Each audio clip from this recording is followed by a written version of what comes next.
TV ವೀಕ್ಷಕರಿಗೆ ನಮಸ್ಕಾರಗಳು. ಸುಧಾಕರ್ಗೆ ಮತ್ತೆ ಸೋಲು ತೋರಿಸಿ ಸಿದ್ದರಾಮಯ್ಯ. ಕರ್ನಾಟಕ ದಲಿತ ಸಂಘರ್ಷ ಸಮಿತಿ ರಾಜ್ಯಾಧ್ಯಕ್ಷ ಡಾಕ್ಟರ್ ಅಶ್ವತ್ಥನಾರಾಯಣ ಅಂತ್ಯಜ ಹಾಗೂ ಹಿರಿಯ ಕಾಂಗ್ರೆಸ್ ಮುಖಂಡ ಮಹೇಶ್ ಸಾತ್. ವಾರ್ತೆಗಳ ವಿವರ. ಈ ಬಾರಿ ಚಿಕ್ಕಬಳ್ಳಾಪುರ ಲೋಕಸಭಾ ಕ್ಷೇತ್ರದಲ್ಲಿ ಅಭೂತಪೂರ್ವವಾಗಿ ರಕ್ಷಾರಾಮಯ್ಯ ಗೆಲ್ಲುತ್ತಾರೆ ಎಂದು ಮುಖ್ಯಮಂತ್ರಿ ಸಿದ್ದರಾಮಯ್ಯ ಅವರು ಸ್ಪಷ್ಟ ಮಾತುಗಳಲ್ಲಿ ಘೋಷಿಸಿದರು. ನಗರದಲ್ಲಿ ನಡೆದ ಬೃಹತ್ ರೋಡ್ ಶೋನಲ್ಲಿ ಅವರು ಮಾತನಾಡಿದರು. ನೀವೇ ತಿರಸ್ಕರಿಸಿದ ಅಭ್ಯರ್ಥಿ ಸುಧಾಕರ್ ಮತ್ತೆ ಪ್ರಭಾವ ಬೆಳೆಸಿ ಲೋಕಸಭೆಗೆ ನಿಂತಿದ್ದಾರೆ. ಇವರನ್ನು ಈ ಬಾರಿ ಸೋಲಿಸಿದರೆ ನಿಮ್ಮ ಮತಕ್ಕೆ ಹೆಚ್ಚು ಗೌರವ ಬರುತ್ತದೆ ಎಂದು ಕರೆ ನೀಡಿದರು. ಭ್ರಷ್ಟಾಚಾರಿ ಎನ್ನುವ ಕಾರಣಕ್ಕೆ ಇಲ್ಲಿಯ ಜನತೆ ಸುಧಾಕರ್ ಅವರನ್ನು ಸೋಲಿಸಿದ್ದೀರಿ. ಇದರ ಭ್ರಷ್ಟಾಚಾರ ವಿರುದ್ಧ ತನಿಖೆ ನಡೆಯುತ್ತಿದೆ. ತನಿಖೆಯಲ್ಲಿ ಇವರ ಭ್ರಷ್ಟಾಚಾರ ಸಾಬೀತಾಗುತ್ತದೆ. ಬಳಿಕ ಸುಧಾಕರ್ ಎಲ್ಲಿಗೆ ಹೋಗಬೇಕೋ ಅಲ್ಲಿಗೆ ಹೋಗುತ್ತಾರೆ ಎಂದರು. ಅಭ್ಯರ್ಥಿ ಸುಧಾಕರ್ ಅವರಿಗೆ ಜನತಾ ನ್ಯಾಯಾಲಯದಲ್ಲಿ ನೀವು ಶಿಕ್ಷೆ ಕೊಡಬೇಕು.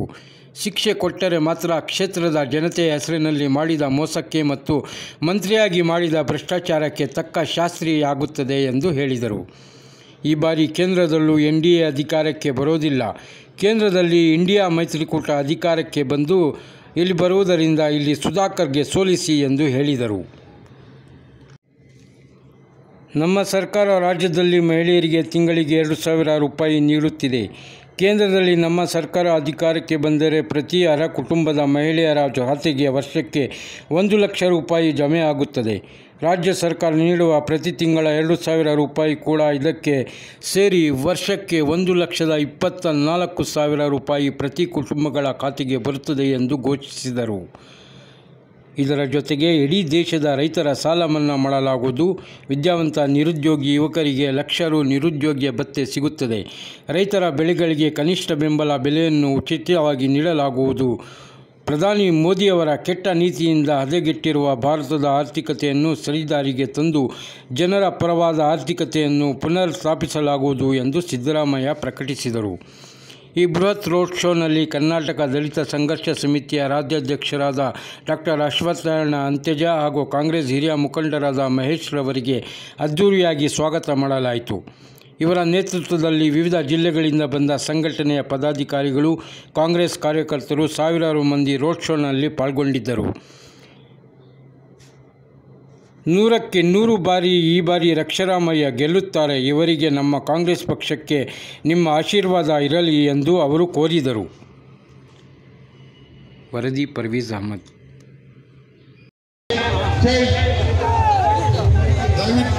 ದಯವಿಟ್ಟು ಸ್ವಲ್ಪ ಎಲ್ಲ ಹಿಂದೆ ಬಂದಿರೋರು ಮುಂದೆ ಒಂದೇ ನಿಮಿಷದಲ್ಲಿ ನಮ್ಮ ಮಾನ್ಯ ಮುಖ್ಯಮಂತ್ರಿಗಳು ನಿಮ್ಮನ್ನೆಲ್ಲರೂ ಉದ್ದೇಶಿಸಿ ಮಾತಾಡ್ತಾರೆ. ದಯವಿಟ್ಟು ಹಿಂದೆ ಬಂದಿರೋರು ಮುಂದೆ ಬರಬೇಕಿಲ್ಲ. NDA ಅಭ್ಯರ್ಥಿ ಅವರಿಗೆ ಮತ ಹಾಕ್ಬೇಕಾ? ಹಾಕ್ಬಾರ್ದಲ್ಲ. ನೀವು ಹಾಕ್ಬಾರ್ದು ಅನ್ನೋದಾದ್ರೆ ರಕ್ಷಾರಾಮಯ್ಯ ಯೂತ್ ಕಾಂಗ್ರೆಸ್ನಲ್ಲಿ ಕೆಲಸ ಮಾಡಿರ್ತಕ್ಕಂಥವ್ರು, ರಾಷ್ಟ್ರೀಯ ಯುವ ಕಾಂಗ್ರೆಸ್ನ ಜನರಲ್ ಸೆಕ್ರೆಟರಿಯಾಗಿ ಪ್ರಧಾನ ಕಾರ್ಯದರ್ಶಿಯಾಗಿ ಕೆಲಸ ಮಾಡಿರ್ತಕ್ಕಂಥವ್ರು, ಅವ್ರ ತಂದೆ ಸೀತಾರಾಮ್ ಮಂತ್ರಿಯಾಗಿ MLA ಆಗಿ MLC ಆಗಿ ಕೆಲಸ ಮಾಡಿರ್ತಕ್ಕಂಥವ್ರು, ಈಗಲೂ ಕೂಡ MLC ಅವ್ರ ತಂದೆ ಪ್ರಾಮಾಣಿಕರು. ಕೈವಾರ ಕ್ಷೇತ್ರ ಇವರು MS ರಾಮಯ್ಯನವರೇ ಅಲ್ಲಿ ಅಭಿವೃದ್ಧಿಪಡಿಸಿರ್ತಕ್ಕಂಥದ್ದು ಅವರ ಕುಟುಂಬ. ಆದ್ರಿಂದ ನೀವೆಲ್ಲರೂ ಕೂಡ ಯೋಚನೆ ಮಾಡಬೇಕು. ಭ್ರಷ್ಟರು ಮತ್ತೆ ಲೋಕಸಭೆಗೆ ಹೋಗ್ಬೇಕಾ ಇಲ್ಲ ಪ್ರಾಮಾಣಿಕರು ಹೋಗ್ಬೇಕಾ? ಇದನ್ನ ಯೋಚನೆ ಮಾಡಿ. ನನಗನ್ಸುತ್ತೆ ಈ ಸಾರಿ ಸೂರ್ಯ ಪೂರ್ವದಲ್ಲಿ ಹುಟ್ಟದೆಷ್ಟು ಸತ್ಯನೋ ಅಷ್ಟೇ ಸತ್ಯ ರಕ್ಷಾರಾಮಯ್ಯ ಈ ಚುನಾವಣೆಯಲ್ಲಿ ಗೆಲ್ತಕ್ಕಂಥದ್ದು. ಗೆಲ್ಲಿಸ್ತೀರಿ ಅಲ್ವಾ?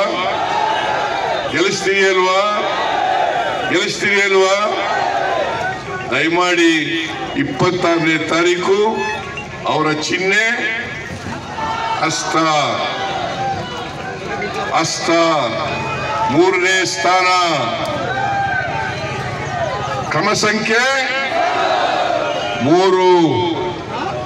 ಇವರಿಗೆ ನೀವೆಲ್ಲರೂ ಕೂಡ ಆಶೀರ್ವಾದ ಮಾಡಿ ಈ ಭ್ರಷ್ಟ ಬಿಜೆಪಿ ಅಭ್ಯರ್ಥಿಯನ್ನ ಮನೆಗೆ ಕಳಿಸ್ತಕ್ಕಂಥ ಕೆಲಸವನ್ನ ಮತ್ತೊಮ್ಮೆ ನೀವು ಮಾಡಬೇಕು ಅಂತ ಹೇಳಿ ನಿಮ್ಮಲ್ಲಿ ಅತ್ಯಂತ ಕಳಕಳಿಯಿಂದ ಪ್ರಾರ್ಥನೆಯನ್ನ ಮಾಡಲಿಕ್ಕೆ ಬಯಸ್ತಾ ಇದ್ದೇನೆ.